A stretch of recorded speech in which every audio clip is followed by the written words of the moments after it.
Hey guys, welcome back to another episode of the Podcast Strikes Back. My name is George, and you're listening to the weekly movie show with the boys Connor. Hello. Benny. Hello, everybody. I was so not prepared for that. Oh, God. Guys, it seems as though a ton of trailers dropped this week, so this is kind of like a bumper trailer review episode. We've got a few other headlines to cover, plus some rapid fans in the Star Wars universe we need to talk about. I'm wearing my Last Jedi shirt for a reason today, people. Boy, you've been naughty, boys and girls. We've got a few things to discuss. Boys, mostly, I think. But first, let's catch up on what everyone's been watching. Benny, Yay. Oh, my God. what's been on the television? So I've watched a couple of things this week, a couple of fun things. I can't remember all of them, so I'm going to pad for time a little bit. One of them was Enemy, the Jake Gyllenhaal film from Denis Villeneuve. Amazing. I think it's Dennis. It's Denis Villeneuve. I'm sure I've mentioned this on the show before, but this is one of my absolute favorite movies of the past decade, by a long shot. It's just an absolute mind bender.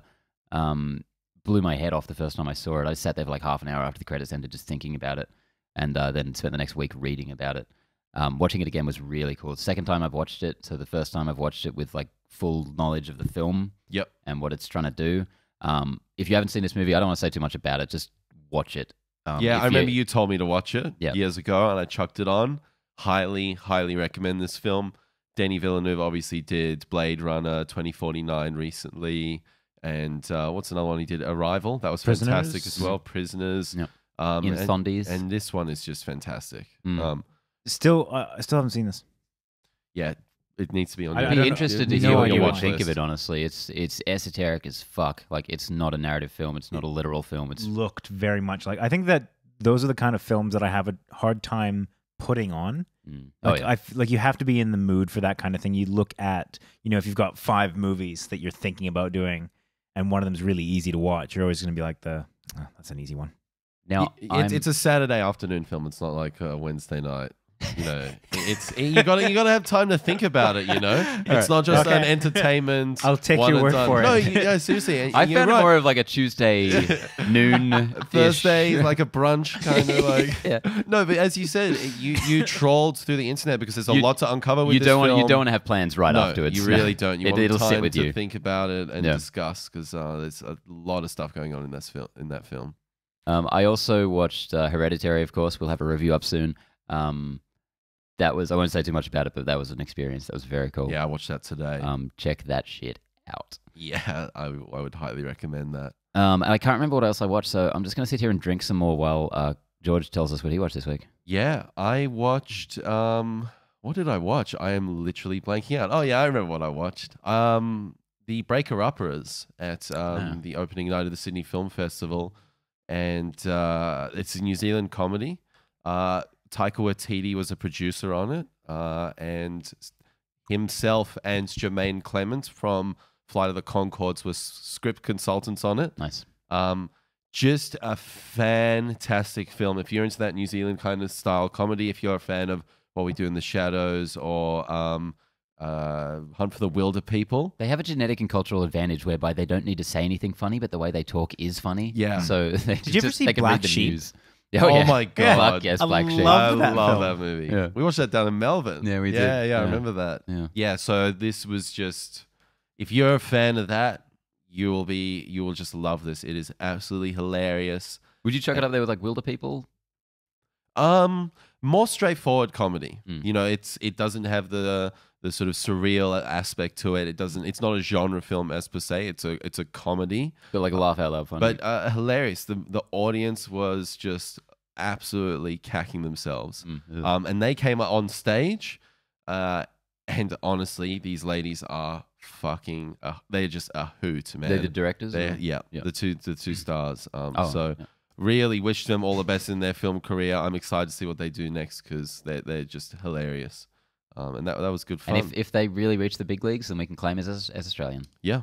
That's how it works. Good on them. Although Taika Waititi's been really smart about that. There's no way that we can really... Yeah, we can't. He's been very vocal about being... He's indigenous. Specifically New Zealander. How about you, Connor? Yeah, nothing too exciting, actually. I did How to Train Your Dragon recently. Masterpiece. Really good film. Masterpiece. I would put that and Kung Fu Panda, the DreamWorks films, up with anything Pixar's done. I think they're amazing. It's kind of the DreamWorks Pixar level production. Love the soundtrack on that. That's what really gets me. Yeah, it makes me cry. Just like I can hear the soundtrack and I just think genuinely. I was watching. I was like, I'm not crying. Stupid. And the design of those dragons. Toothless is an all timer. Yeah, brilliant. And it really well animated to kind of. I don't know how they do it, to be honest, but without speaking, it's computers. Thank you. Without speaking, it's a real character. Like you get a lot of emotion and a lot just nuance out of the physicality of the character. And no spoilers in case you haven't seen it, but what they do with the main character at the end, it's just a small thing, but I think it means a lot. I think it's really great. And that really comes to play in the second one as well. Yeah. Which I also love. I thought the second one was a massive disappointment, I'm sorry to say. Yeah. Really? And we'll talk about this later, actually. We've got a trailer coming up. Yeah. That's really interesting. It'd be... Well, that was a solid sequel. Definitely not at that Well, same but I mean, like, premium level. At some point, when the first one's a masterpiece, Okay, I think. fair enough. Yeah. But yeah, let's get into... Hang on. I remembered what the other thing I watched was. I watched The Lost City of Zed. I've been meaning to put that on. Yeah, it just came out on Netflix. I heard a lot about it last year when it came out. That was a weird fucking movie, man. Is that the McConaughey one? No, Hunnam. It's Charlie Hunnam? Charlie. Fuck! Every single time I see him or think of him, all I can think of is Garrett Hedlund. I can't. Garrett Hedlund. Just generic white dudes. Like I can't. Like he took his place in like the white guy pantheon. Yeah, and he was fucking great in it. But it's like a 2-hour, 20-minute movie. It spans like 20 years of this guy's life. I didn't know if it was like a fantasy movie or like a biopic or what. Like I had no idea going in what it was exactly. I just knew it was about like an archaeologist or something in a lost city. It looked intense. Like it looked like it was gonna be a good chunk of time. It's cool, yeah. It's a weird one. I don't know if I like loved it or not, but it was good. And it's got Tom Holland in it in an early role, which is he was fantastic really? in. Yeah, he just gets me, that kid, man. Anything he does is just like so emotional suddenly. Anyway, that was cool. Not a huge recommend, but if you have 2 hours and 20 minutes to spare. Yeah, okay. Yeah, I don't think I do. No. I don't. You'd hate it, George. Let's get into the news. Let's do it. Let's do some news. What do we get? Okay, first up on the news this week. A smaller segment this week. The trailer time is pretty packed. Little baby news. I'm going to try and keep up. I'm going to flip things around here, honestly. Yeah, you know what's up first? I think that's a good move. Jared Leto is starring in and producing a Joker film for the DCEU of his fan favorite character, the Joker, from Suicide Squad. Yeah. So this makes me sad. So this joins the Joaquin Phoenix, Todd Phillips, Martin Scorsese produced Joker film, the Birds of Prey film, which may have the Joker in it, the Joker and Harley movie that they're supposedly working on. I don't know if it's been canned or not. And now we got a standalone Joker film. This feels like a weird character to double down on. It feels not even character, but like interpretation of character. It feels like Leto is really driving this, I think, because he's EPing. I feel like he won't let it die. He's like, because everyone hates him for it. I imagine him to be kind of have a bit of an ego on him. Narcissistic. Yeah. So he's like, no, I will make them love my version of the Joker no matter what I have to do, and rather than just letting it go. He was very vocal in when Suicide Squad came out about how his role was dramatically reduced from what was in the script. So this is him going, no, what the hell? Joaquin Phoenix is getting a movie? No. They hate it because they didn't see enough of it. No, this isn't the way it's going down because I'm Jared Leto, lead singer of 30 Seconds to Mars. He's no Joaquin Phoenix. I feel like we're kind of talking the public opinion of Jared Leto as the Joker, but how do you guys feel about him in that role? Okay, this is it's an interesting thing to have to answer. Damaged? Did you feel damaged? I quite liked him. The second time I watched that movie twice in the cinema. What possible reason could you have? I fell off his chair. I think it's a garbage fire, but like it's a trash. Fascinating. It's a trash pile of a film, but a fascinating one. And when it does stuff right, it does stuff very right. There's some really cool stuff in that movie. But that editing at the beginning, a lot of people give that film a lot of shit. But the way they introduce the characters, I thought it's quite cool. Feels like a trailer. Yeah. And that's because the trailer company did it. By trailer company. I like that. I thought that was quite successful. I really like Joel Kinnaman in it. I think El Diablo is a great character. I think Joel Kinnaman's good in it. I just like Joel Kinnaman. I just really like that guy. I liked him in RoboCop. Yeah, that was a solid one of those sort of sci-fi reboots. Scraping the bottom of the barrel. So you're actually quite forgiving of his interpretation. The second time I watched it, I was like, I can see why people hate this, and there's a lot of elements of it I don't like the tattoo, the damage tattoo and stuff. But I don't hate it. Like, I'd definitely be open to seeing more of it in a better film. Yeah, it's certainly not the worst part of that film. Totally. I don't think it's even near close to the worst part of that film. George? Am I excited for this? No. How do you feel about Jared Leto as the Joker in that film? You know what? I used to be a massive Jared Leto fan. I used to have a massive man crush on the guy. Around. He's a beautiful man. What do you mean used to? This is the first time I've heard you talk ill of him. I find him so annoying. I find him incredibly annoying these days. And anecdotally, I heard a story about a tour manager talking about, you think Maynard from Tool is a douchebag? Wait until you deal with Jared Leto. Yeah. That guy's a narcissistic freak. And I don't know. I kind of just find him a little self-absorbed, and I think that comes off on the screen. He was one of my least favorite characters in Blade Runner 2049. You really take the I bring too much baggage. stuff. I bring too much baggage in. Because I think on screen, with that exception, I absolutely love him. Joker is like the one that's like, I don't maybe not 100% with, but everything like Dallas Buyers Club and shit. I know that's a controversial one, but holy fuck, I think like even like Panic Room or some of his earlier Fight work Club. with Aronofsky, Requiem for a Dream. Oh hell yeah, He's amazing in that. That's a powerhouse fucking performance. He's an incredibly talented guy. Very talented, but he's a bit off-putting. He's a bit exactly. He certainly lately he has taken roles that are very eccentric, and you can kind of gleam into his, or you can think that you can gleam into his psyche of this. No, he's going Johnny arrogant. Depp. Yeah, he's Johnny Depp in it. Yeah. So I'll give my 2 cents on it. I agree with you, Ben. I think that was far from the worst thing of that film. I don't actually mind that interpretation of the character. I kind of, it might just be because it was one of the decent things in an otherwise completely ridiculous film that I kind of gravitated towards those scenes. I will say, and this might be controversial for people, I think the Harley origin scene at the chemical plant is brilliant. Yeah, I like that. I like it. him just kind of doing the and like diving back in. Yeah, but when he's just like, die for me, it's like, no, that's too easy. Live for me. And like that whole thing, I love it. I really love it. So I quite like that. Do I think that means that he should have an entire film?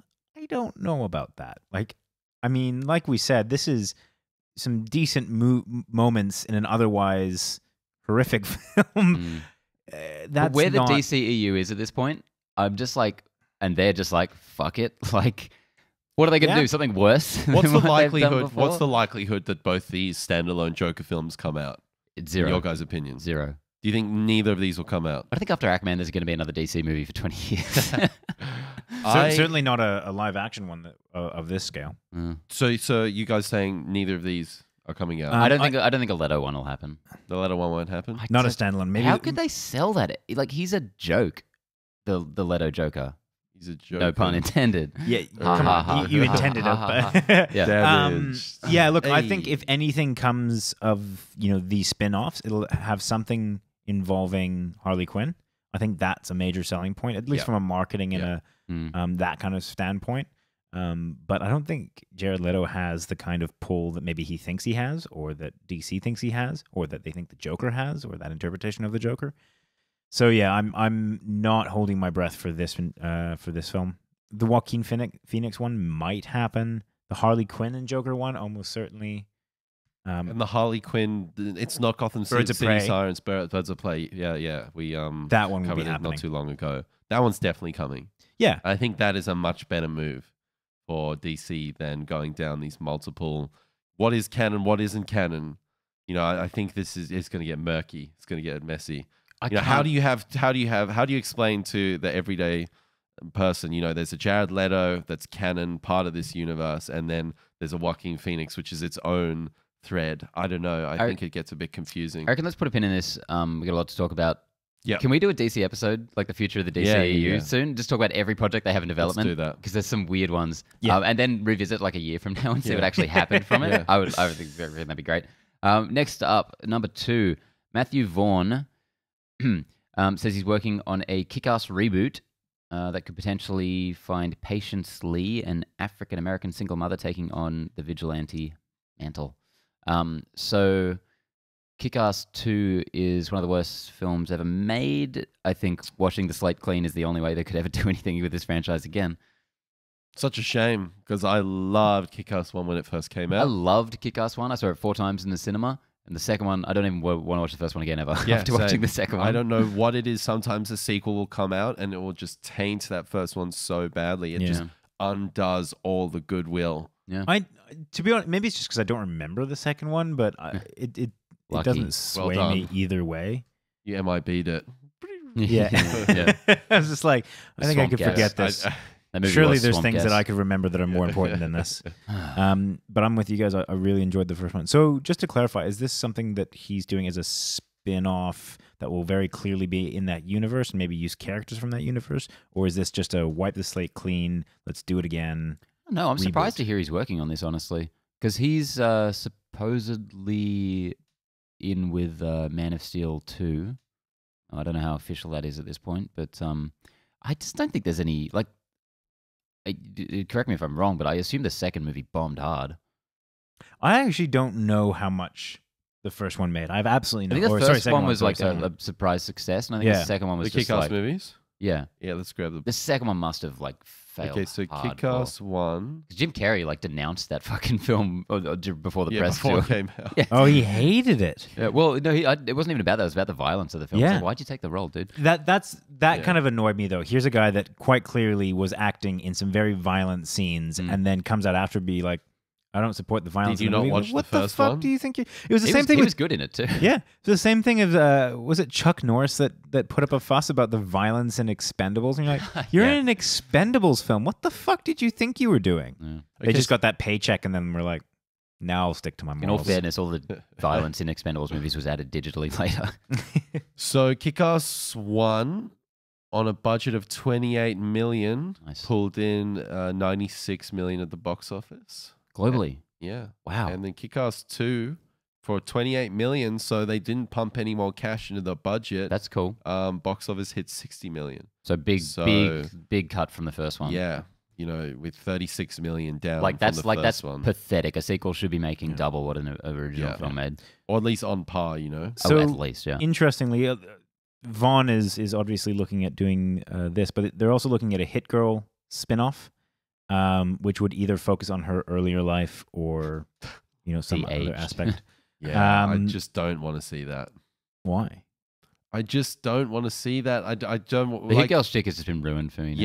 Yeah. The second movie, how they had like an almost romantic subplot going on? I think I can't remember that. It was I think I've just weird, man. I'm not even kidding. There's so little of this movie apart from Jim Carrey that I can actually remember. He's her first kiss in the second film. Oh, that's weird. Odd, yeah. That's not all right. So that's an option. And then he's also looking at doing Kingsman 3. Apparently that's been greenlit. Like it's actually everything's a go for it. So, which is really bizarre because I don't think the second one did well. Speaking of crushing disappointments. Yeah. But it's saying here that it was just 4 million shy of the first movie's haul. Yeah. At 410 million. Yeah. So I mean, like it. That's obviously justifiable to keep making a series, I guess. Surely the budget for the second one would have been higher. That was in our worst of 2017. Golden Circle. 2. Where do you guys follow Matthew Vaughn? I find some people worship the dude. Hit and miss, man. So hit and miss, and I feel like everyone puts First Class on a pedestal. So many people hold that up as like the without question best X-Men movie. Not even a discussion. I'm like, I don't know. Blows my mind. Yeah. Because I remember watching. I remember the first time I watched that, and I was so into it for the first half. I thought this is fucking hectic. Some of it is amazing. And then it looks like they just ran, which they did. They just ran out of budget and time, and obviously fucks to give. And the thing crashed and burned pretty hard. It's a lot better than it could have been or should have been based on the production troubles they had. Yeah. But I watched it recently. I watched that and Days of Future Past and Apocalypse. I watched the triple feature in the cinema. Did you? Oh, wait. When Apocalypse came out, sorry. I watched the triple feature in the cinema. You rewatched it? It was on 2 years ago. Yeah. But that's the last time I saw it. Yeah. And I was seeing it on the big screen again. And so much of that movie is so amazing. Like, absolutely, I do agree that parts of that movie are just like 10 out of 10. Best X-Men stuff ever, but the movie does not hold together as a whole. Well, the Nazi hunting part is fucking it's amazing. The best part of the X-Men franchise. Yeah, it's spectacular. I'll watch that Henry scene every day, score all day. Is amazing. But like Stardust, I didn't like it all. Yeah. What if you didn't like Stardust? No, I didn't. I know a lot of people like that one. Yeah, I genuinely like that one. It's one of those really feel good films. But I think that Matthew Vaughn is perfectly encapsulated by his Kingsman success and not success. So he has the first Kingsman, which is such an amazing film to come out of absolutely nowhere, and then the sequel being such a unbelievable disappointment. I think that's him. That's Matthew Vaughn. Like, he's very, got very some hit and miss. absolutely amazing successes and The some warehouse absolute scene, I tend to agree. rubbish. Nick Cage, Is amazing. and they Yeah. they use the 28 Days Later theme yeah. for some reason, but fuck, it works. Yeah, I feel as though that's a pretty accurate description, Connor. He's very hit and miss, and I would probably say that Kick-Ass is the best that he's done.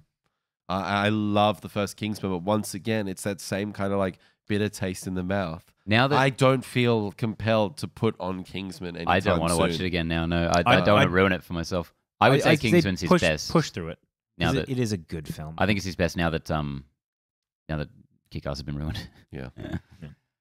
Anyway, Final piece of news. next up, John Lasseter, classic, lovely Disney man, is leaving Pixar and Disney after his little sabbatical that he's after had. hugging people for too long. After some claims of Good. inappropriate behavior. Good. I mean, we talked about this a lot. I think it's an appropriate move. It was weak the way they were just Yep. like, he's taking some time off now. Yeah. Especially after all the Roseanne stuff. Like they've got to be consistent. Yeah. And I think, as whilst it's not as timely as that Roseanne news, like get him out of here. I think I've said this before, but it's amazing how few degrees there are between like charming, cute, amazing guy and creep. Like just one little thing comes to light and it's just like every photo you look at, it's like, oh Yeah. Yeah. those fucking shirts. I mean, it's for better or for worse, it's kind of the world that a lot of these guys live in, which is that if you're in that position of power,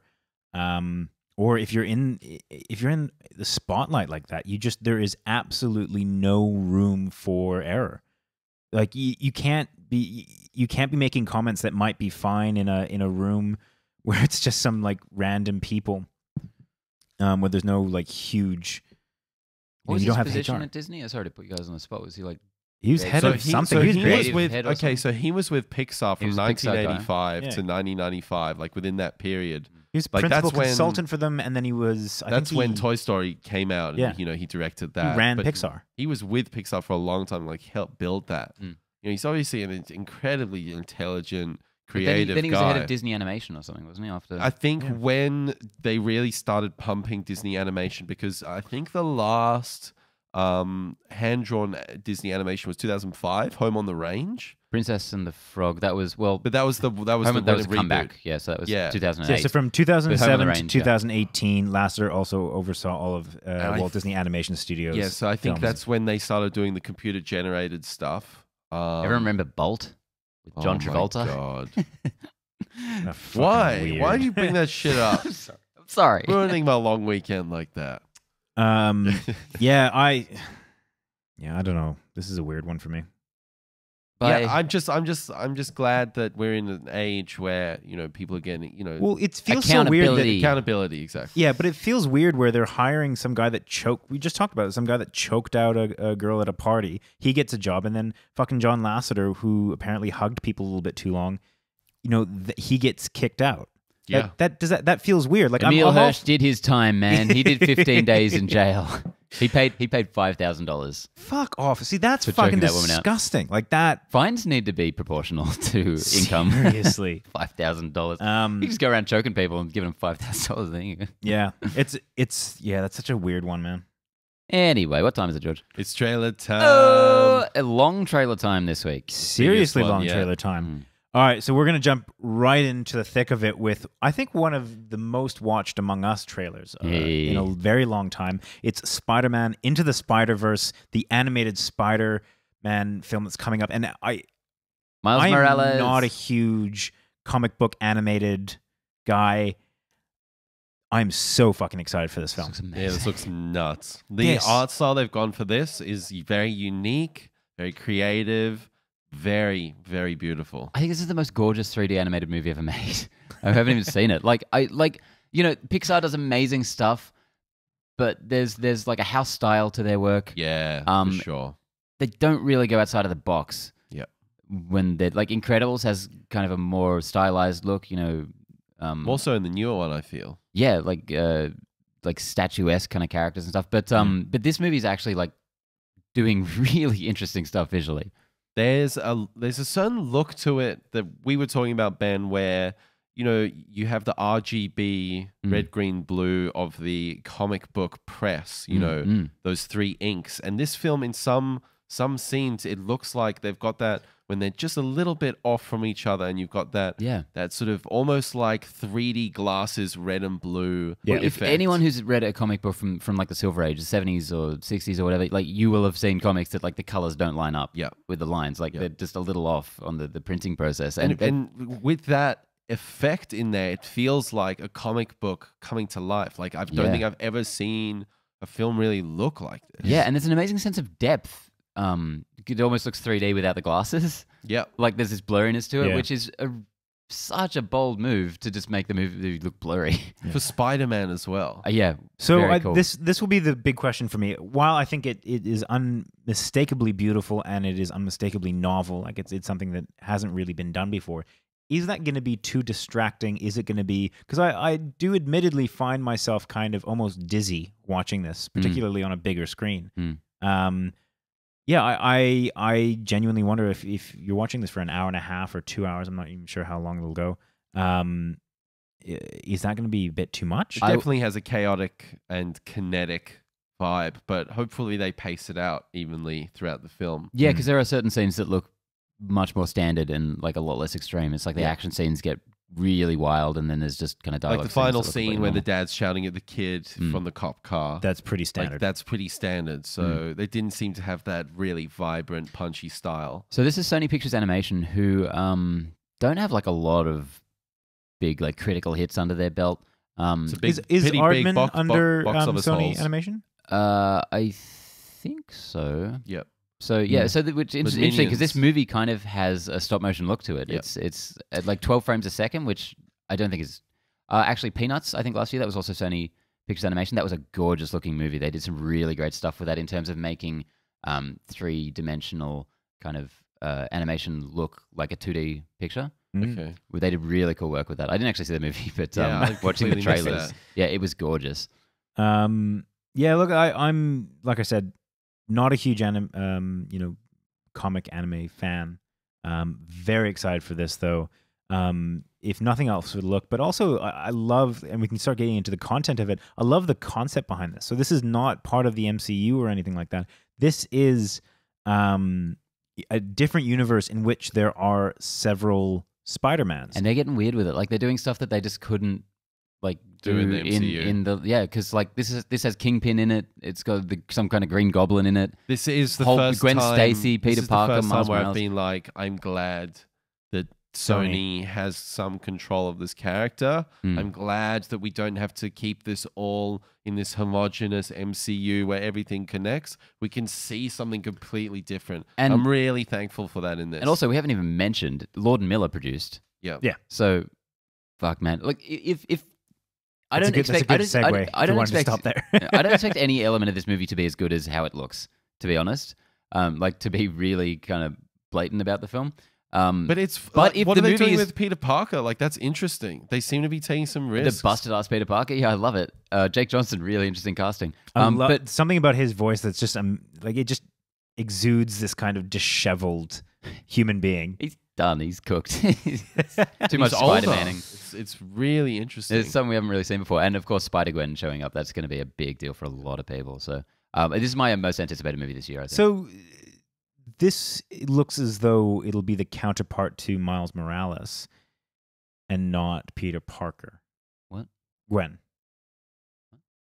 So she looks younger, you mean? Yeah. As if she would be like the romantic pairing or at least partnership with Miles Morales. But she was originally with Peter Parker, right? Yeah. I don't think they're going to go that route. Oh, well, I hope not, because that'd be creepy. No, I mean, I don't think they're going to. Like, I don't think she's going to be paired with either of them. Okay. I think she's going to be Spider-Gwen. Spider-Gwen. Nice. So it's December. Cool. Bring it on. Just round the corner. This has been pushed back a couple times, hasn't it? I don't think so. I could have sworn we were going to get this not that I'm aware of. Yeah, Okay. I think it's been pretty timely. You full of shit, Connor? Yeah, it's just me talking to my ass then, apparently. Well, on to the next one to avoid that embarrassing thing. Speaking of Lord Miller, the Lego movie, The Second Part. I love this. I love this Mad Max, Book of Eli, dystopian intro. Like, that was really satisfying for me. And, you know, I felt like this trailer was very successful in showing you maybe the first third of the film, that sort of initial, like, what is the hook? Where are we going with this? And leaves it open. I thought it was very successful. I'm not sure it's going to be as good as the first. Like, that's a tall order. How can it be? Yeah. But I think this is going to be a fun little sequel. My initial reaction, kind of as the trailer opened, was that this looks really, really cool. I've always loved the design of the Lego movie, and I think they've just kind of carried that on into this one. Stunning. Just the movement and the animation itself. At the end of the trailer, yeah, I was really concerned because I didn't think that they would be able to pull off as interesting a story as they did in the first one. This one felt very much almost paint by numbers, like steal the girlfriend and then get the main character to I think there's a really interesting angle they're taking with this one. The first movie is literally the plot of The Matrix. Watch the Lego movie thinking of The Matrix. It is The Matrix. Yeah, I mean, 100%. It is. You're right. Yeah, seriously. Point for point. It's amazing. This movie, the premise seems to be like the main kid who kind of formed the world in the first one is growing up a little bit, maybe getting a little grungy and teenage. So it's like this wasteland world, little, you know, emo. Nothing's been built recently. But then the sister is starting to play with the toys as well. So that's kind of invading their world. And it's all pink and the hearts. Yeah. So they're taking some, you know, we just have one little throwaway line of how, you know, the girl in the first one, what was her name, did all the work and everything, and this sister representational character is just like, so why is he the hero? You know? Yeah. So I think they're taking an interesting angle on it at least. If this is as good as Ninjago, which I liked a lot more than you guys, I'll be very happy because I think they are. I was actually pretty happy with Ninjago. I think they're 3 for 3. I think this is the most consistent shared universe running at the moment. 2 out of 3 ain't bad. If this is up at the same level as Batman, Lego Batman, I'm happy. Because that's not on the same level as Lego Movie 1, in my opinion. Yeah. No. I think we need to set our expectations. I do not think this will be as good as 1. No way. Partially because the novelty factor, the fact that it was a Lego movie that was actually really good just blew my mind. So yeah, setting expectations. Do you for guys that one. want the live action element to return for this one? Like Will Ferrell? I was thinking about that stuff. Yeah, let's do it. If they do something interesting with it, I think it could be cool. If I they do I think they something already like are. I think they already are from what you've just said. Totally, yeah. Yeah. So I don't know how heavily I want them to rely on that, but certainly have it in there. All right. Yeah. So let's move on to our third trailer. We've got 15 trailers. Jesus, we got to get through these. Just quickly, that's coming out in February next year. Okay. So we've got almost a year to wait. And also, it's from the director of Juice Bigelow, Male Gigolo. You didn't need to add that. That's just and Shrek Forever After. Oh, fucking hell. All right, never mind. Scrap it. Which one was Shrek Forever After? Because I've seen Shrek 1 and 2. I don't give a shit. There was like the fourth one that I actually kind of enjoyed. Like, it was like 18. No, you didn't. Never mind. Oh, shit. I must have been mistaken. Yeah. My mistake, George. Thanks for correcting me. No problem, man. Third one, Paramount's Bumblebee. Bumblebee. Love this. Oh, fuck off, man. This is interesting. This is... I just think it's important to note that this is the first live-action Transformers film that's not a Michael Bay directed film. Yeah. Like, this is really interesting. Isn't that nuts? 5 Transformers movies later. Yeah. They've all been directed by... Yeah. Michael if nothing Bay. else, if for nothing else, I'm excited for that. And I think it really shows. This doesn't look like... I feel like they do a great job with the trailers for Transformers movies, and every time they release a new trailer, I'm like, well, is this different than the last one? It's Every always time. like the that. But I think this one actually might... like. Because we talk about this every time. We even talked about this coming into 5, being like, the trailers make it look really badass. And there's nothing better than seeing quick cut scenes of Transformers transforming and fighting and stuff, and that's really cool. That is one thing, though, that I think that this might have, that they might go back to, which is actually having Transformers transform. Which we see. And so the designs in this film, like, it is scaled back hugely from every other film in this franchise. Yeah. And the designs in this film look very Gen 1 inspired. Like, they're not exactly like the original cartoon or anything, but they've definitely gone for a more like toyetic look. I think that's I attribute that to possibly Travis Knight coming in on this. Director of Kubo and the Two Strings, and you can see a little bit of the same kind of silhouette coming through from that film, I particularly in the beetle character, and obviously Bumblebee being a bug. Like, he just looks more bug-like. He looks more animal-esque. I attribute this to the fact that rather than mechanical. They could. I attribute this. Let me finish, and then you can talk. Oh, you bastard. I attribute this more to the fact that I'm going to say something. Yeah, fuck yeah. You done? I attribute this more to the fact that they just didn't have anywhere to go with the franchise. Like, I mean, they always tried to push it more, go bigger, go more extreme, have more explosions. It is the most tone-deaf franchise in the world. Every single movie, they doubled down on everything people hated about the previous installment. It's crazy. Well, exactly. They were so just bold about it. It's like, nah, fuck you, fans. It's going to stripping it back. Yeah, the first one saying we loved seeing the actual transformation of the cars and all that, and be like, you know what? We're just going to make them into fucking cubes now that they just like assemble into a robot. So this one looks like it's taking the elements that worked from the first film. The boy in his car.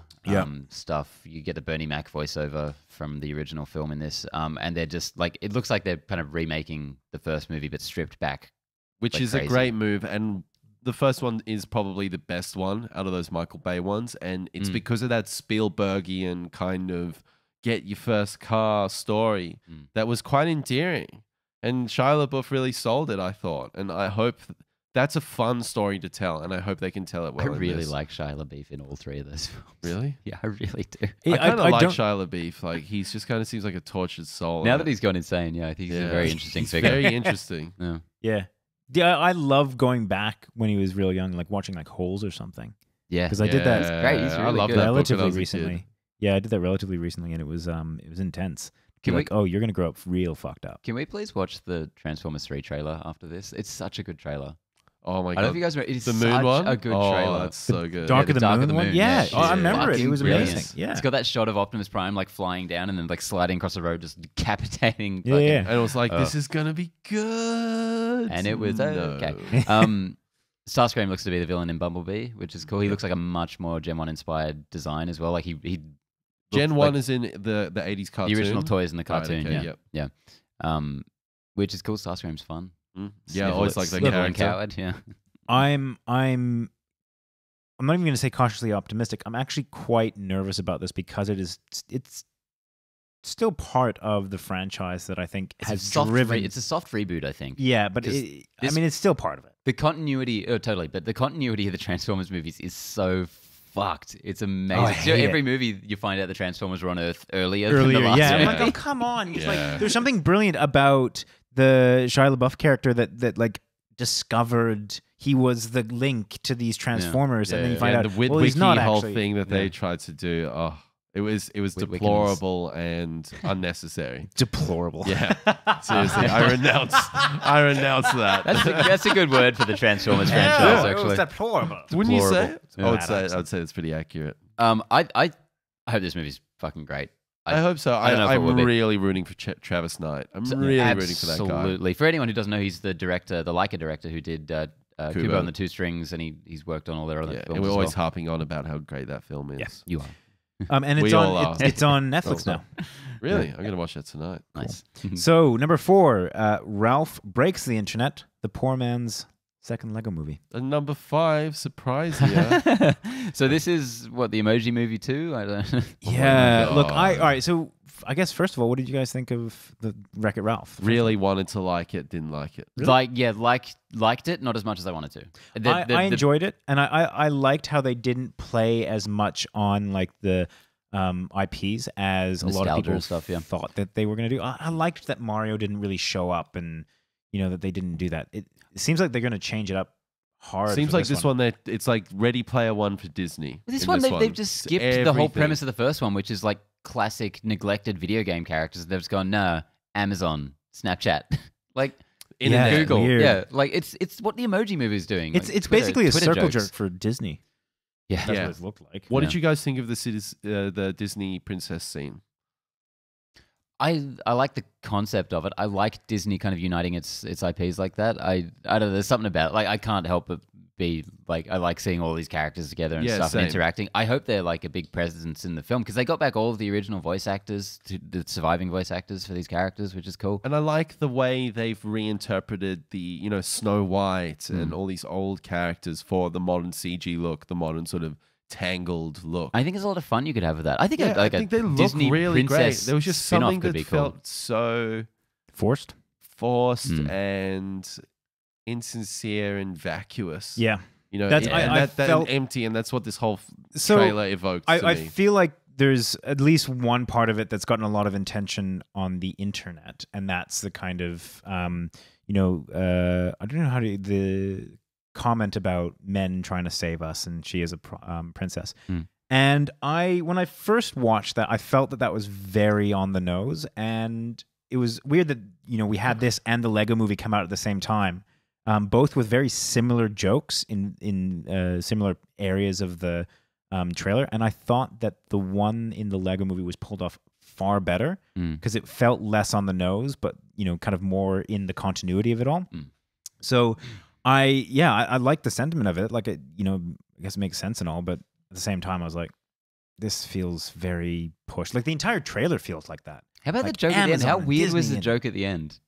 Like, because this is exactly what everyone said when they announced the film. It's what we said on the podcast. Why isn't it Ralph Rex the internet? Yeah. Like they actually bring. It's kind of interesting that they bring that up in the film. I don't know why though. And then they don't really explain why it's not Ralph Rex the internet. Yeah. She's just like, you have a good point. I'm like, yes, we do.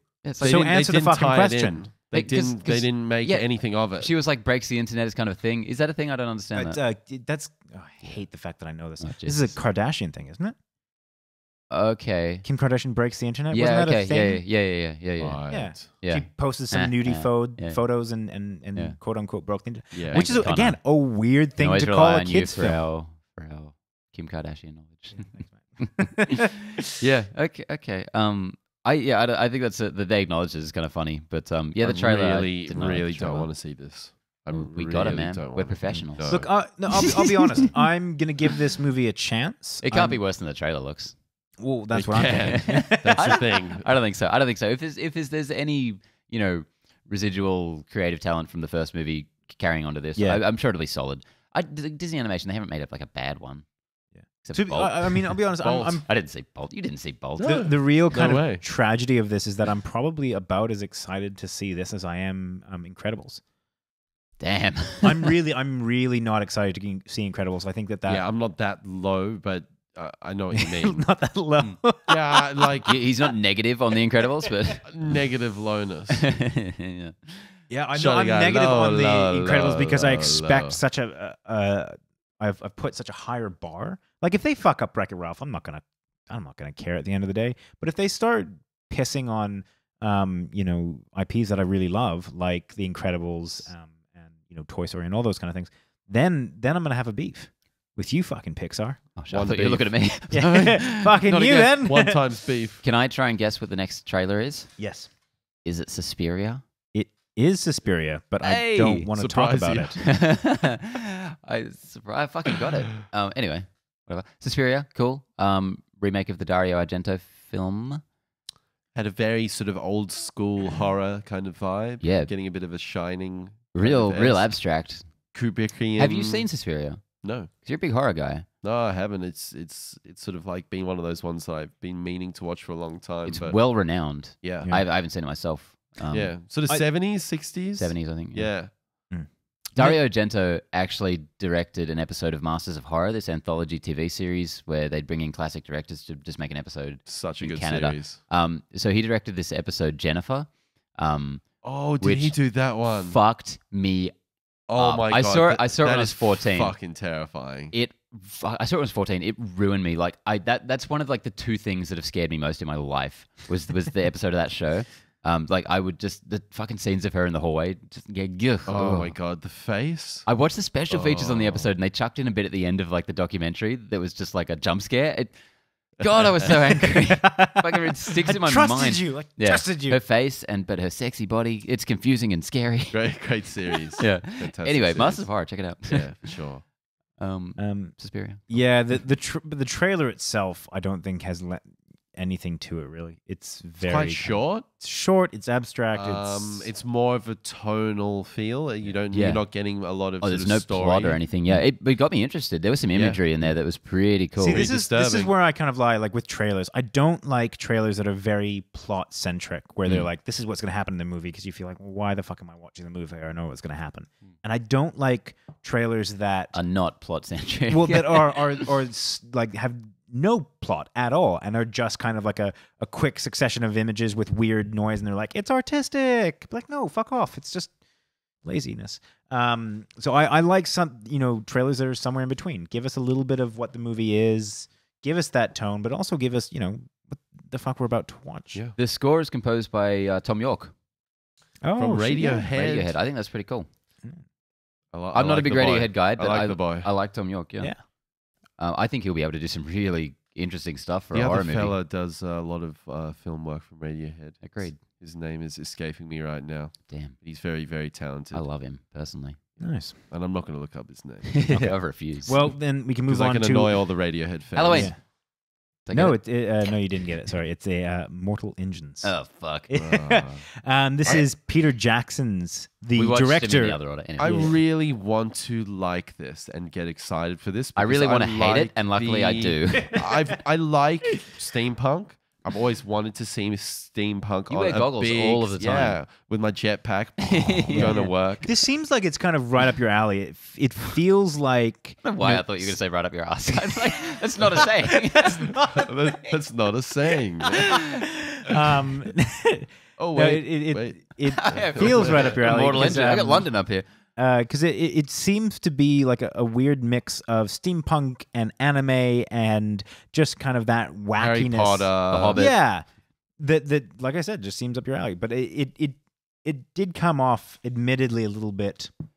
I don't even know how to say it. Like not as vibrant and not as punchy as I think that feels should come like off of. Avatar: The Last Airbender. I reckon it feels like that kind of level. Can we not? Good. Let's be a little bit more generous. No, than I that. think- I didn't hate that movie, eh? I think it What? feels like that. Oh, no, seriously. I didn't hate it. Yeah, I think Shyamalan's such a fucking talented director. Like, even on a shit The movie. Happening. Absolutely. I love The Happening. We can talk about this some other time. I love The Happening. Oh my god! I We have to think do it's that an sometime. amazing, hilarious B movie. Like, I don't know. I look, I'm not going to sit here and say it was intentional or not, but I think that movie is so entertaining, and that is really undervalued. You just sick in terms of films. because you like watching people just jump off. No, it's so buildings and- funny. Do you remember the scene where they're at the house knocking on the door and the kids get blown away? Anyway, this movie Marky I Mark. think is going to be the bomb of this year. Oh wow! I think it looks like they put a lot of money into it, Yep. which is not a compliment. I don't know. It just looks like an expensive production. Yep.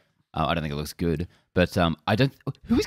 Who cares? Come on, like, yeah, who's Who's going going to see this film? I do actually agree with you on that. There's no star power. There's no, and like Yeah. that's not what gets me to a movie, but I feel like that does for a lot of people. Is There- there a there's big no- enough audience for this IP Yeah, model? like is it a big engines? one? I don't know. It's a book series, I assume. There'll be a fan base for This sure. must be a young adult book series, right? But a lot of the I've no idea. times, like, these 'Cause, like, the movies take X Divergence- many years to come out later. Has the fan base grown up, moved on? It's a risk. Your It's a risk. Divergence, your Divergent was Maze a classic Runners. case of that. Well, they kept going down. Nobody gave a shit by Yeah. the end, you know. Because everyone moved on. Yeah. And this looks similar. The thing with this is it's not that same sci-fi dystopia. It's a steampunk dystopia, so that's got a bit of an edge there. I was but- going to say it was going to be the Wrinkle of Time of this year, but Wrinkle of Time was the Wrinkle of Time of this year, wasn't it? It'll be another Wrinkle of Time. We didn't even bother dude, that watching was that only one. like 6 weeks ago. It's in cinemas right now. Came out yesterday. Oh yeah, I don't like this Okay. movie. I love So the male lead, the guy from Misfits, the Irish dude with the eyebrows. Fucking love him. I hate him because he left Misfits, which was a dick move. That's a good show. You guys see Misfits, the superhero TV series? No. No. Give me some. Yeah. Okay. There you go. it is based off books. What did you expect to happen there? I hate you. Now you just have milky water. Why did you do that? Oh. Yeah, I think that this feels like the kind of Jesus fuck. For anyone listening, I just let George. George wanted some of what I'm drinking, and he took the bottle. There's nothing in there. So. Bastard. I got him good. Fuck you. And yeah, that's how interesting this movie is. We just kind of trailed off. Yeah. Let's move on. Fuck it, man. Do that. Can we just mention that the marketing on this is pumping that this is the guy that did The Hobbit. The Hobbit. Why in God's name would you plaster that on? The director of this film's never directed a film before, eh? He's like a storyboard artist, one of Peter Jackson's storyboard guys. Yeah. Similar kind of Neil Blomkamp, bringing him up from the ranks. Yeah. Right. And Jackson's obviously shepherding this project, but I'm just not seeing it. It's weird, not seeing it. But you never know. It might just come out and like my TV's broken. I can see it. My expectations couldn't be lower, so it has a very low bar to impress me. Yeah. So, yeah. There you go. Yeah. Next one is. Do you want to take a guess there, Ben? Halloween. Yeah, you got it. Halloween. Fuck yes. This looks awesome. Looks cool. So this is a direct sequel to the John Carpenter original, disregarding the multitudinous How many? 11 sequels. or 12 in between? 15, I think. 773. And when Jason goes to space. So we're watching the trailer and we were talking about how this gets rid of the retcons all the continuity, and George was like, yeah, no Jason in space this time. I'm like, it's Mike Myers, you dumbass. I was like, completely just crossed over those franchises in that moment. It's not hard to do. Yeah. But, this looks fantastic. So this is a Danny McBride written and produced, I assume. Yeah. And John Carpenter's back to executive producer. David Gordon Green is directing, yeah. And John Carpenter's, is he doing the score or is he just a consultant? Let me check it out. He's producing. Let me see if he said he was going to score it. But yeah, he is. He's scoring it. So I think this is going to be really cool for Halloween fans. Yeah. Unless you're a fan of the whole series and you like all the other movies, in which case it's like a big fuck you. I like how they're doing this. Like they were going to do that with this Neil Blomkamp Alien movie, where they were going to go from Alien 3 and get rid of Resurrection and all that. No, they were going to take 2 and get rid of 3 and 4. And I'm imagining this Alien 3 movie where in the trailer they're just like, no, those movies didn't happen. Like, because it's so on the nose in this trailer where they're just like, no, none of that shit happened. Yeah. He's been in prison for all the time. He killed all 3 the people. Movies came out. Only 3 people. And then has been in prison since that specific time. Since the date of the first doing movies. nothing. Isn't he your brother? No. Didn't happen. It's cool. But they did that well, and they did that in a way that really was like, for the audience member, was like, okay, I know exactly the route they're taking. With Jamie Lee Curtis looks great. Yeah, she looks like she's doing a great job in this. Yeah. So do you guys like the original? Have you seen it? I haven't seen it in years. We should definitely chuck that on before this comes out. I watched it when I was going through a period of going through old classic horror films, and what I found must have been a bumpy road. Was that a lot of these films are in modern context are not good films. Horror doesn't age well at all. At all. Horror and comedies, it's like a race to the bottom for who ages worse. Like some of them stand up like slasher movies, I find. But ages from what? Because like some of those old horrors, like they're so entertaining. There's some of them are. Fun. I don't know about this one. This one's like Halloween's quite serious. It's not particularly Very campy. Serious. It's great score. The atmosphere and the score, it's fantastic. Just all the scenes of from his point of view, playing the score, fantastic. It's clearly that old ridiculous, girl running away and then tripping and the really slow walking, guy with a knife behind her, and you're like, okay, like I can see how this would have been scary at the time, but in modern context, this is not. But I love that. You have an Ice Cube's chance in hell of actually getting scared by it. Like, oh yeah, it's impossible. Seriously. But I love exploring that. I love watching classic films and knowing, for what they are. How did this set the foundation for all these genre conventions that we have? In 2018. Credit where credit is due. You got to pay your respect, but you have to watch it as an artifact. So this is kind of where I'm coming at. It's like listening to an old album. It's like listening to the old Metallica discography and going, that's where this started. And it's a little rough around the edges. It's not fully formed, but no, I do disagree as well. Sorry, George. Yeah, no, I can still listen to like classic Who albums, for example, like the Who, and be like, this fucking rocks. Yeah, like, and this is amazing, badass. Whereas Halloween. What about The Shining then? That for me feels so modern and timeless. The Shining's amazing. If you look at things Shining's a masterpiece. I don't think it's scary at all. No, but it's look at it's even look at it's Alien. timeless. Alien's great still. Like I think that Totally, has held but- up a lot more or a lot better than other films. But these movies have these reputations where at the time they were the scariest thing ever made. Yeah. So you'd go Same with The into- Exorcist. You go into The Shining or The Exorcist, which Yeah. I haven't seen. I've been too scared to watch it. But where it's like, oh my god, I'm gonna watch something fucking iconic and scary, and you're like, oh, that wasn't actually scary. Yeah, it but was it's a like great hearing film. like, oh, Metallica, that was the heaviest shit of the time because there was no, that was the highest, that was the benchmark. But you listen to stuff now and it's like, pff, that's not heavy. You know, it's a similar kind of thing. It's like the barometer, the scale changes over time. But see, Scary, but this- the again, this is envelope the gets thing. pushed and pushed and I pushed. can listen to a Metallica album and be like, this is still good music. Whereas when I watch Halloween, it's just goofy. It's not a good film. Like I'd like to rewatch it to reassess you that. have to watch it as an artifact. It's a whereas really you can listen to a nuanced Metallica album discussion. now. It's I don't it's like. tough to call, I don't but watch yeah. The Exorcist as an artifact, but I still know that in today's context, that's considered more of a thriller. You know, I watch that as just a purely enjoyable, And there are fantastic definitely experience. films that can do that. I'm not saying that You're all just saying horror, in this instance for in Halloween. at least in this I instance. would like in to this- rewatch it and It wouldn't be bad, see. yeah. In this actual instance, yeah. To be really specific about it, I did watch it only a few years ago. I'd never seen it before. I was like, it's fine. It's not particularly interesting. It's not scary at all. Yep. Cool score.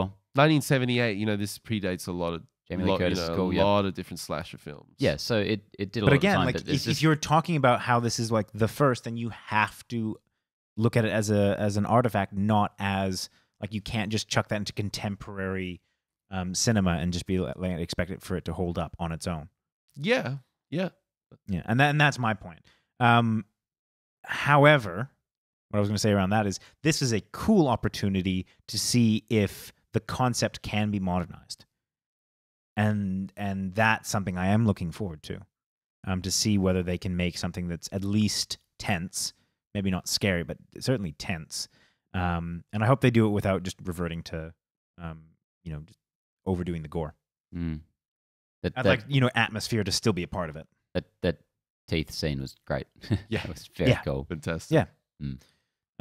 It's a hard job, but I'm excited to see what they do with it. All right, next. This one's I'm really looking forward to this one. This is Bad Times at the El Royale Hotel. Drew Goddard, first film since Cabin in the Woods, Which was in production in, I believe, 2008, 2009. it came out 2011. Yeah, it was And shelved so it was for 2 for a couple of years. years. Yeah. So that is huge. He's been twiddling his thumbs. He's had a tumultuous road. It sucks. He worked on Netflix's Daredevil. That's right. Briefly, He was a he was a showrunner, wasn't showrunner. he? He Yeah. worked on that for like the first half of it, and then bailed to join up with Sony for their burgeoning Spider-Verse for the Andrew Sinister Garfield movie. Six. So Yeah. he was directing Yeah. Sinister Six, and that all fell apart as well. That's what happens when you stab Marvel in the back, man. You get fucked. Yeah. So Don't do it. this was like one of the most promising talents out there. He's done a lot of writing since he wrote The Martian. Yep. Which but- is a fantastic script. yeah. I think it really came together nicely on that front. Yeah, but Cabin in the Woods, I think, is an all-timer, and I'm so Yep. excited to see him back. Yep. I mean, just kind of off topic a little bit, talking about Cabin in the Woods. That's as far as writing and looking at tropes, and that's, as you said, that's all time. Like, Deconstructing the genre. Cabin in the Woods Absolutely is fantastic. one of my, I have like a dozen or so litmus tests for people and the strength of their character. And sorry, I don't want to offend anyone, but people who don't like that movie, I don't write them off straight away, but it's a red flag. it's a red flag. Yeah. It's like I don't know about you. Yeah. Yeah. I mean, just in terms of Like you have to justify it very well. Yeah, if, like, if why I'm do you ever love gonna that be on your movie, side. man? It's Like amazing. I remember that- the first time I watched that, and I I just remember blew my seeing mind. it at the Chevelle credits Cinema started, yeah. in Sydney, and like nobody in Sydney Was that got with you? it. 'Cause that's where I saw Yeah, it. yeah, and like nobody got it. Mm. Nobody seemed to be excited Nobody got about it. man. I'd been waiting for this film for whatever reason. I don't know why I was so hankering for this film, but there was so much kind of mystique around it. Yeah. And Joss And Whedon's name was attached. Joss Whedon, that's why. Yeah. That's why, of course. Mm. But yeah, I'm really excited to see what this guy Well, does. 'cause I don't he used think to I write like the for trailer. Buffy.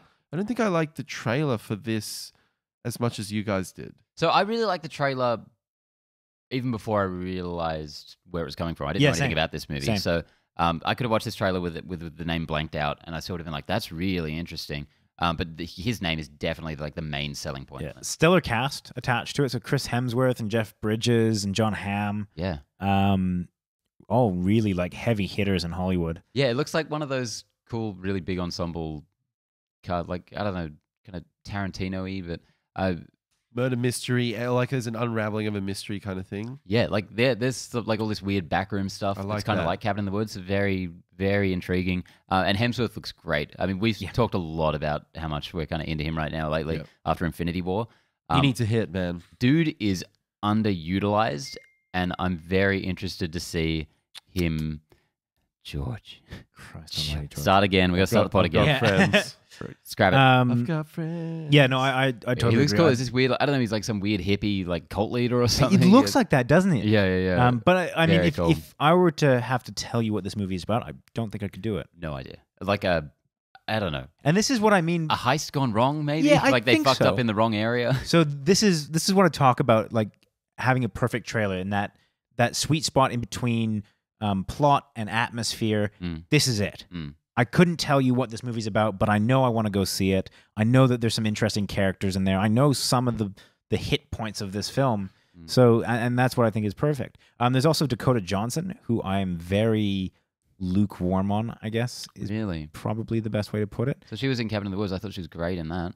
She was really good in that, and then she went and did. Have you seen her in anything else? Have you seen 50 Shades of Grey is my question. I have not seen it. I've seen scenes in it. She's really talented. Everyone's terrible in 50 Shades of Grey. That's a direction that's and a script thing, yeah. That's a scripting issue. But she's really great.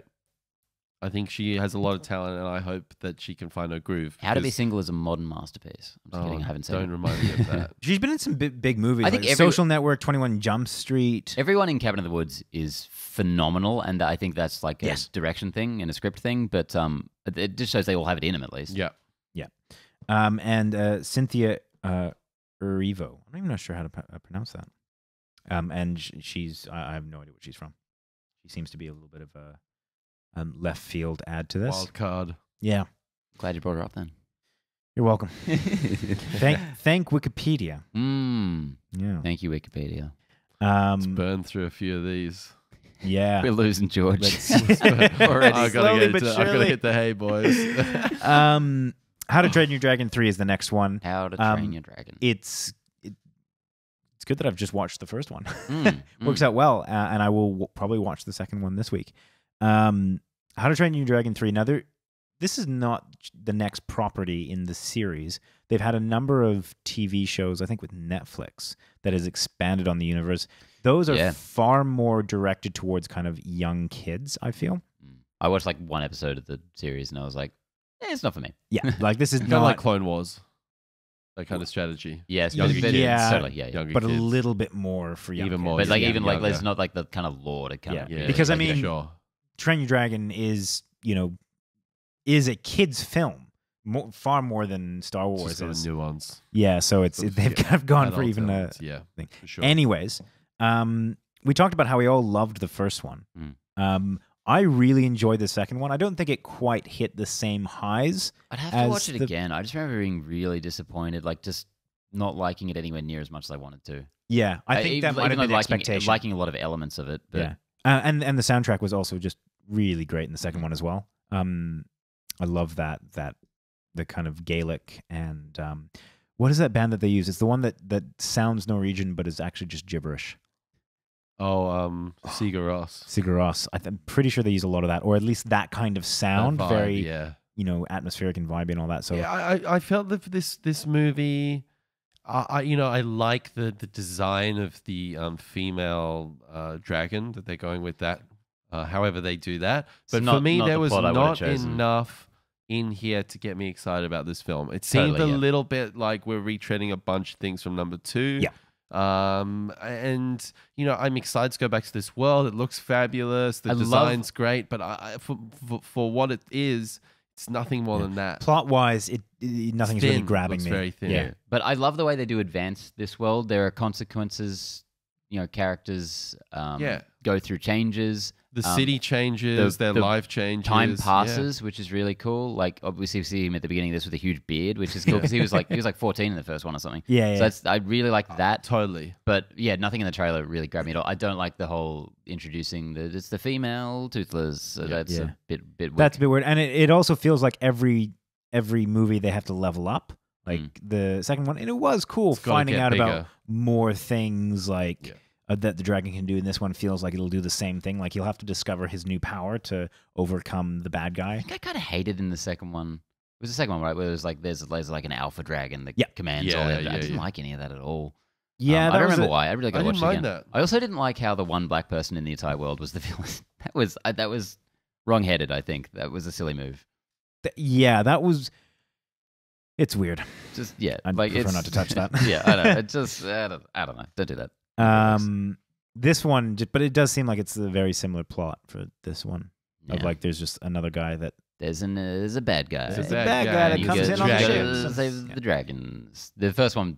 Despite that, the most interesting plot. Yeah, despite that, there's two things I'm excited for. Number one, it's another How to Train Your Dragon, so I will go and see it, and I'll be excited for it. Totally. The second one is they said it's the epic conclusion. Yeah, so that's cool that they're capping it off, and I like that. Yeah, I like how they're saying we're gonna have 3. It's gonna be this, pretty decent trilogy. We're not gonna, ride this off into the sunset. And I feel like they're bold enough to actually like cap it off, like end it. I hope they are. I think they get to kill everyone. Two massacres going down. Just take everyone out. They might still do the TV shows, which I'm fine with. But in terms of movies, I hope they're also just quickly, no T.J. Miller in this trailer. Yeah, wonder why that is. Done. He's good. What was it? They made a joke in the recent Deadpool about his alcoholism. Did you catch on that? Oh, in the credits. Yeah, that's it. Yeah. Right. I thought that was hilarious. Yeah, I don't know if that was intentional or not, but yeah, there was when his name came up on the credits, there was a picture of like a martini or something. Yeah, well, I think something like Deadpool drinking a martini and getting a little bit saucy, and I was like, well, that's topical. All right, number 10. Kidding. This is the second Jim Carrey film that we've had. So this is a Showtime TV series. Yeah. So I suppose it's not a film technically, but technically it's not a film. Whatever. I mean, if you want to get correct about it, if you want to start bringing in facts into our discussion, then fine, we'll play it like that, Ben. We're not big on facts here, so it's fine. Yeah, I'm not sure about this. It looks George-style super facts. creepy. Super creepy. Did you get a creepy? I got a really existential vibe out of it. I think that this is basically him trying to do a story about someone that's really not happy, but puts on the mask of being happy. I kind of got the vibe of like, I want it to be creepy. like they had this setup. I'm like, you could take this in a really fucked up, interesting direction. And no, I don't think they're doing that at all. I think it'll be far more of a drama. Yeah, existential than that. I don't think, because you guys mentioned, is he a murderer? Is he a pedophile or something? I don't think it'll be I was always expecting a 1 hour photo kind of vibe. I thought it was going down that vibe. And then it was like, okay, he's definitely not XYZ. He's just troubled. Very brief tangent. The director of 1 Hour Photo, Mark Romanek, he works like once every 10 years as a director. He's amazing. Yeah, he's a fucking master. I love it. Yeah. Anyway, this is being produced by Michel Gondry, who did, of course, Eternal Sunshine of the Spotless Mind, one of the classics with Jim Carrey of the century. He also did The Green Hornet, which is not one of the classics of the century. I actually really liked it, but yeah. So it's definitely going to be a bit out there. Yeah, and I genuinely think, like, I've already mentioned this. I think this will just be him kind of almost self-referential about his like mask to the world as a funny man. How do you feel about Jim Carrey right now? He's gone a bit off the deep end. He has, but He's you know what? I think it's probably more honest about how off the deep end he is than most celebrities. I mean, they're all crazy, yeah. Yeah, like I don't think you can be in that line of work and be in that town and have what we'd consider a sane life. There's a couple that I think might be able to pull it off, and they're actors that at least come across as really well-grounded people. For whatever reason, I always think of now I'm thinking is Michael Scott. What's the actor's name? Steve Carell. Steve Carell, I think. Oddly enough, Steve Carell always strikes me as someone that has his feet on the ground. Don't worry, the accusations will start flying soon. Yeah. But I feel like the whole Jim Carrey thing, I'm not Jim Carrey. What is Jim Carrey? Why is Jim Carrey? For me, it just seems like he's almost positioning himself in another way. I feel like it's almost calculated. I'm not convinced. I'm not convinced that it's 100% genuine. I think he's genuinely having a crisis. Do you but some he people, is. Okay, so I guess some people think he's not having a crisis. Some people do. For me, I feel like it's somehow calculated. Whatever he's doing, he's not doing it as well as Shia LaBeouf. So yeah, I think he's not just. doing I don't as think he has many the energy. live installments. he's not getting arrested as much. I don't think he has the energy to do it like Shia LaBeouf. I reckon if Jim Carrey was like 20 years younger, he might be doing Shia LaBeouf style shit. But I just don't think he's got it in him anymore. Yeah, I'm not going to be watching this. I don't think I'll be tuning in either. Probably won't, but I like the concept of it, and if it's on, maybe I'll... Next. Okay. Serenity. I've already forgotten what this trailer's about. All right. That's bit of Matthew McConaughey back action. in the Oh my God. cornfield. Time is a flat circle. Okay, can we do this whole Murph. trailer review for this I one? think we can. In our What it really was... No, you have to do it in the it was Matthew the McConaughey halfway voice. through. It was the fact Connor, that he couldn't... the law says you cannot touch, but I think I see a lot of lawbreakers out there. You're gonna get real sleepy when you do it. It was more that we No. couldn't get through 10 minutes of this trailer. No, with you're 2 doing seconds it wrong. Of Murph, you're doing it someone wrong. just going, Murph. Murph. You know what? I feel like this trailer's like a whole bunch of other movies this guy's done. Do you ever hear people try and do the Australian accent and you're just like, right, stop, please. Oh yeah. This is what you're doing right now. Let's be clear. No, we're killing it, man. God You damn. might be killing it. God George damn. is definitely not. I'm not. I think this trailer feels like a bunch of other Matthew McConaughey films slapped into one. Like they are Going through a literally- cornfield and then what was And the then, next scene? It felt like and he's something on else. a hunt. How to lose a guy in 10 days. He's on a cabana. You know, fucking Ghosts of girlfriends past. and How do you know these films? what am I thinking of? Surfer Boy. What was that movie called? Yeah, Deep Blue or whatever. Not. With Jodie Foster. Oh. Contact. Wow. Saw so much of a contact in this. I think this movie looks awesome. It's direct. Did you guys see Lock with Tom Hardy? It's No, the I movie of him in missed a that. car. It's like he's just on a phone in a car the whole time. No. I haven't watched it, but it looks cool. But no, it's the guy who directed that. But he also it's the writer of Eastern Promises, the nice. Viggo The Mortensen Cronenberg. film. Yeah, Yeah, So, like nice. he's legit. Stephen Knight. you guys is seen his that? name? Yeah. That is a good film. Fuck. That Yeah, is man. a good film. Naked Knife Fight. Whew, Fuck. brilliant. Cronenberg for the win. It makes me sad that we don't get more Viggo Mortensen.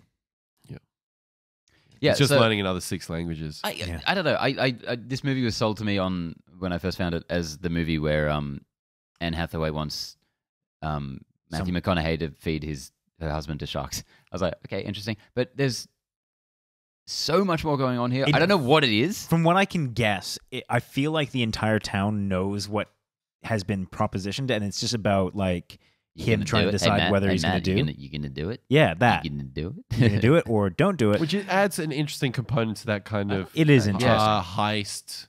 It's not a heist. Well, you know, like you've got to do a task. Caper. You know, I task-based movie. It's a caper. It's a wacky caper. I'm gonna feed him to sharks. I don't know. I think there might be more to this. Like, there feels like there's some conspiracy shit going on. Like, it reminds me of like Truman Show or something. Like, all these I people hope. know Yeah, I think shit. if it's got too much in it, it's going to get too convoluted. I'm keen to see what this is about. Okay, let's stop talking about Serenity. Let's talk about something that is far worse than that. Yeah. Girl in the Spider's Web. Very disappointing. Marvel's Girl. This is Yeah. like a superhero movie. This is I so am good. a massive fan of the original David Fincher. The original, Girl with the Dragon the Tattoo, first Dragon and- Tattoo movie ever and made. the Swedish one. Love them both. And Yeah. it's really sad that they have gotten rid of Rooney Mara. I think she was such fantastic casting. She really Mr. Craig. carried the performance Yeah. so amazingly well. And no, seriously, fuck yeah. No, fuck yeah. Why don't you talk some more, George? Jesus. Because I'm polite. I'm a polite guy, and I don't interrupt motherfuckers. And I feel like this film is just it's not on the same level of integrity as the original. I feel like it almost Not in like any it way. feels like a pastiche or something. It feels like a direct to DVD sequel. So the Swedish version, that got through quite a few of the sequels, didn't it?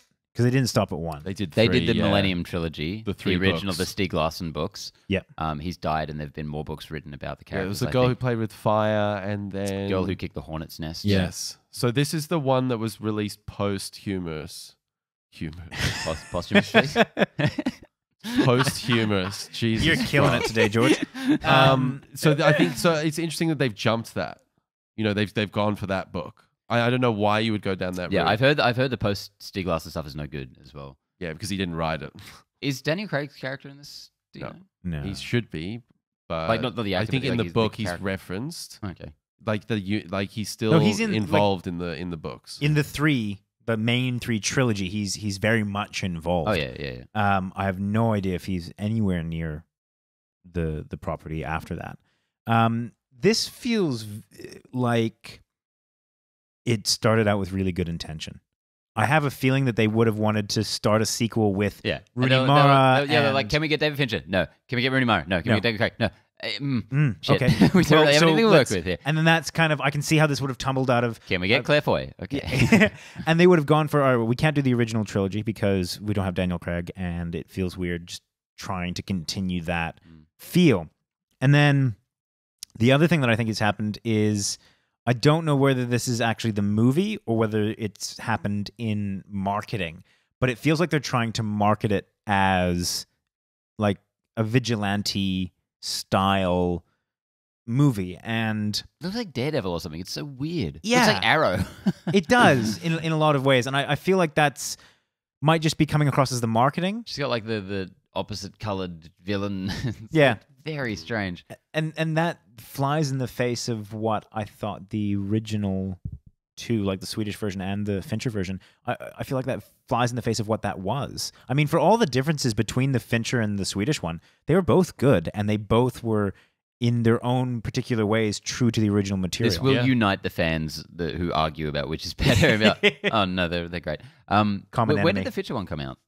It's not long ago. 2010. Holy shit, really? Yeah. It's got to be like 8 years ago. Wow. Because oh my god.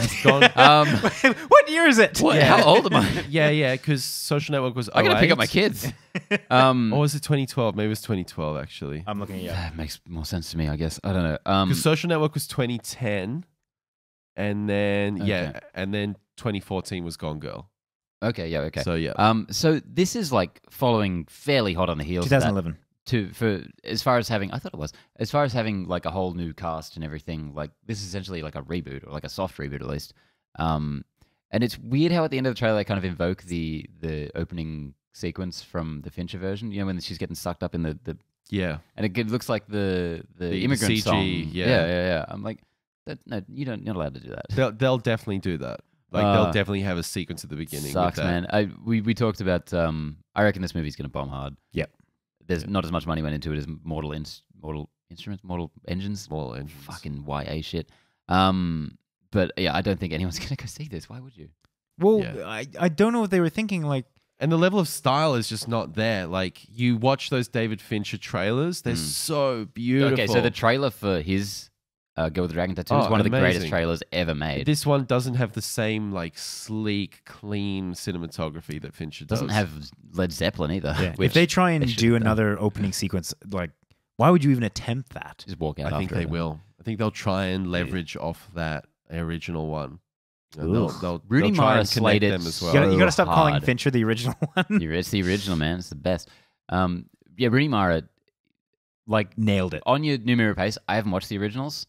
But Rooney Mara fucking Yeah, slayed that she role was awesome. so hard. Yeah. Rapace, I think, did an equally good job. Wow. I just don't think it was as accessible because it was in Swedish or Norwegian yeah, or something. The original movie is Swedish. just so, like from a filmmaking point of view, that they're not as interesting at all. I think that elevates her performance. They're so more much. like a BBC, adaptation. But I drama, felt yeah. that felt a little bit more authentic. Like Fincher's was definitely more stylized for and sure. felt more kind of mass market Cutting edge. orientated. Yep. And so I totally understood people's resistance to the Fincher version. It just so happened that it was also a really good version, Yeah. so I let it slide. I like them "Fuck it." both. My Yeah. only beef with Fincher's version was that the bad guy turned out to be the only actor you recognize in the film. Like, come on, of course. Like, there's And this the only bit- person who had more scenes than Daniel Craig and Rooney Mara. Yeah, it's just like a big actor, kind of a supporting character throughout the film. Yeah. It's like, I wonder if this guy's going to come back Yeah. in some big way. Anyway, Let's end on a biggie. Are we the last one yet? No, we've got a couple more. Oh no, We've got Let's 17. delete one of these. 17 more? No, let's talk about it. Let's do it. Let's fucking jump in. I'm running out of memory card space. All right, A Star Is Born. We can get through this really quickly. Big thing about this is Lady Gaga. What's her real name? Say it. Fucked if I know. How do you not know? What's her real name? I don't know. It's some Italian sounding name. It's interesting. Yeah. Looking really different. A lot of people were kind of floored by that. Did you guys know she was in this when you were watching the trailer? Have you seen the trailer before? Yeah, the makeup they did for her, that she does not look like Lady Gaga. I feel like it's more they just didn't put makeup on Yeah. her. Like That's less she's makeup. normally so Well, they dressed her extravagant up and in a stuff. way that looks so different. Well, they to dyed her Lady hair. Gaga. Is the big because thing. I wouldn't have recognized her Yeah, if I didn't know she was in this. yeah. But you said this isn't a biopic, No, it's a fictional, which is film. really interesting because it felt very biopic-y. Absolutely, yeah. It's about Yeah. a country singer. Like, why would Yeah. you? But make a I'm country just singer getting movie? Jeff Bridges vibes out of this. This is what is it? Country Soul, Country Heart, something like that. Lonely Heart. Whatever that movie was that he But won the wasn't, Oscar for wasn't ages that ago. interesting because he was older? Now you who's know, interrupting? you Crazy know. Heart.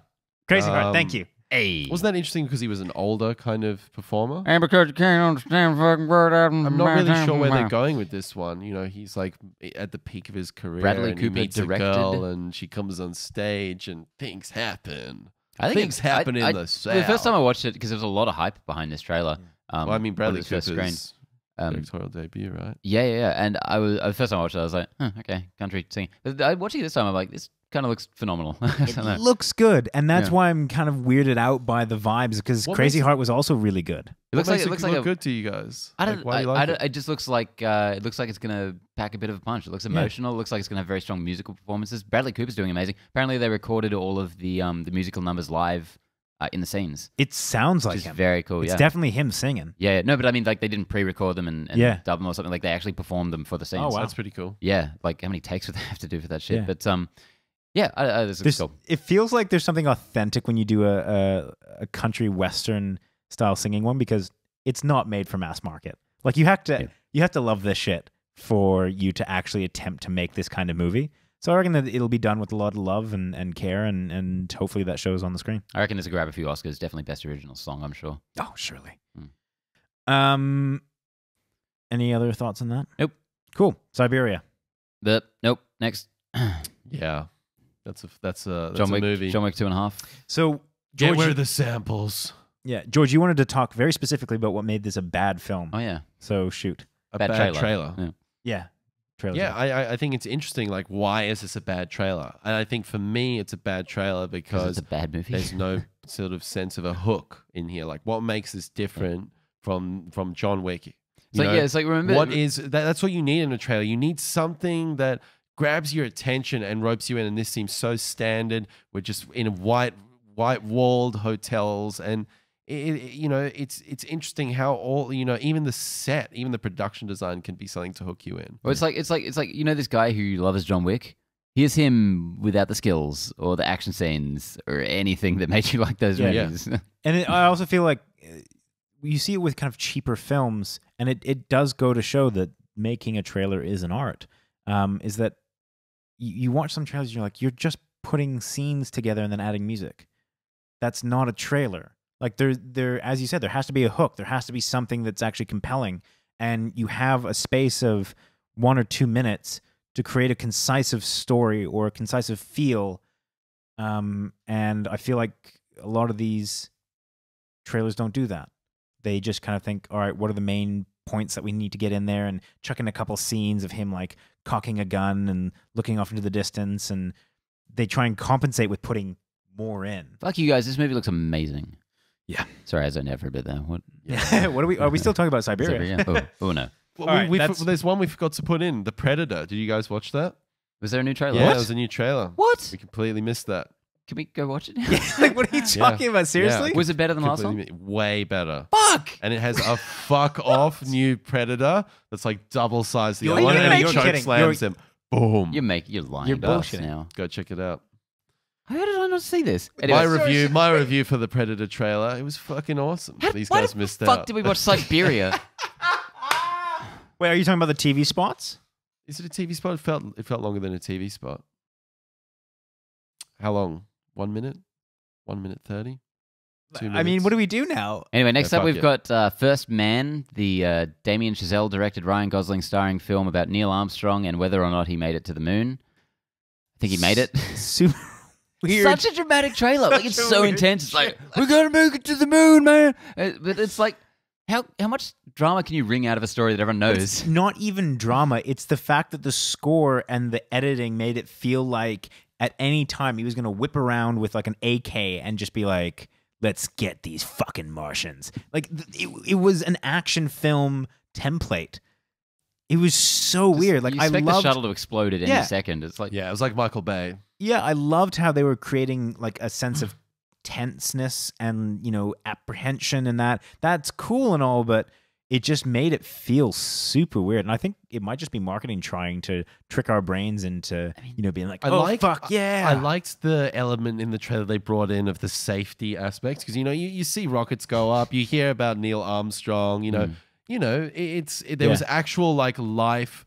He has to make a decision whether or not is it safe for me to get in this fuck off rocket that could potentially explode. Like, I thought that was an interesting, and I'm intrigued about that component of the film. People died.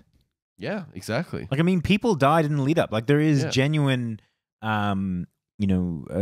sacrifices that were made in that program. the dog died. The dog Set a died, yes, dog but in like space. humans died as well. They were like But the burned dog- alive. They were burned alive in dog. capsules and shit. So like, Dog.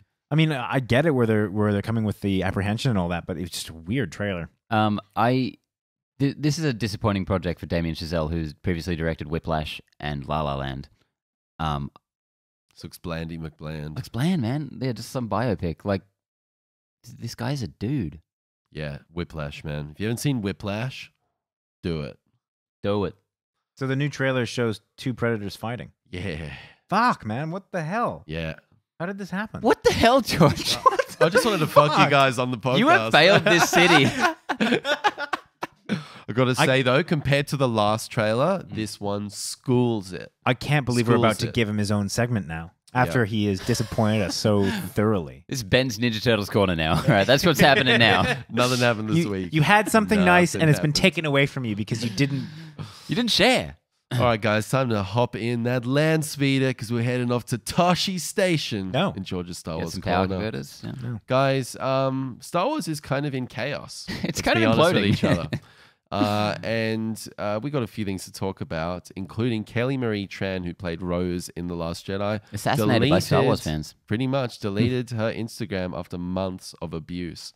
Racial abuse, sexist abuse, just a load of bullshit, and a very toxic fan base. Yeah. I think the most toxic fan base on the internet right now, In terms on of par with Rick and Morty. in terms of the size of it, definitely. Yeah. So this is. There's also Kathleen Kennedy has been receiving death threats as well, and that's all kind of part of this thing. I think. I only sent 3, I swear. Yeah. I think we can all agree that, you know, She should just disagreements. die already and we can move on with the franchise. Disagreements among fans is one thing. Like, if you don't like The Last Jedi, cool. I mean, I'll happily sit there, you know, for 3 hours and tell you why I think you're wrong and But all that kind of conversation is cool. Fine, That's cool. one of the first things we started before we even started this podcast was we would talk about movies and those And often disagree. conversations. And those conversations. It wasn't always super civil. But but that is so much fun about movies. Ben, and, those death threats were me. Yeah. Yeah, look, yeah. So I mean, that's one thing, but at a certain point, you just have to like look at this entire situation and like, chill the fuck out. I mean, who looks at a franchise or a movie and thinks, you know what, someone should die over this? I mean, actually think about that. That's insane. And you know, my first reaction is just like to start hating Star Wars. Like, Yeah. it's unfair, but I'm just like, man, fuck this bullshit. Like, I was saying the other day, I'm like, man, just Disney, cancel all Star Wars. Yeah. They've been bad, and they don't get their shit now. Yeah. Like, I would happily, like, I think for how worth it would be to me for them to say we'd never make another Star Wars It's movie. so sad to see, you know, even in the prequel era, I feel the people didn't have the same level of vilification. Maybe that's because the internet. Jake Lloyd had his life did. ruined, but Very otherwise, much so, yeah. very much so, and he evidently has some ongoing trauma, which I doubt. very sad. But Hayden Christensen was like welcomed with open arms. At He Star was. Wars He was. But I feel like from where we were with The Force Awakens and like that first trailer that dropped in 2014 with BB-8 rolling along and the excitement, like the excitement that Star Wars are coming back to now, which is this toxic, nasty, fat, neck-bearded motherfuckers. Like, for me, it makes me very, very sad. And I feel extremely sorry for Kelly Marie Tran, who at the end of the day, when we break it down, is really doing her job. Like, this is a job for her. Fuck yeah. This is her career. And not to mention being an absolutely delightful person from all accounts. Like, holy crap, some of the stories about her fan interactions when she started first getting recognized and stuff was so beautiful. Yeah. So this is really, really disappointing. And I caught up with you guys. We watched Upgrade earlier in the week. And awesome Aussie film, check it out. Yeah. And my reaction to all this was like, I just don't.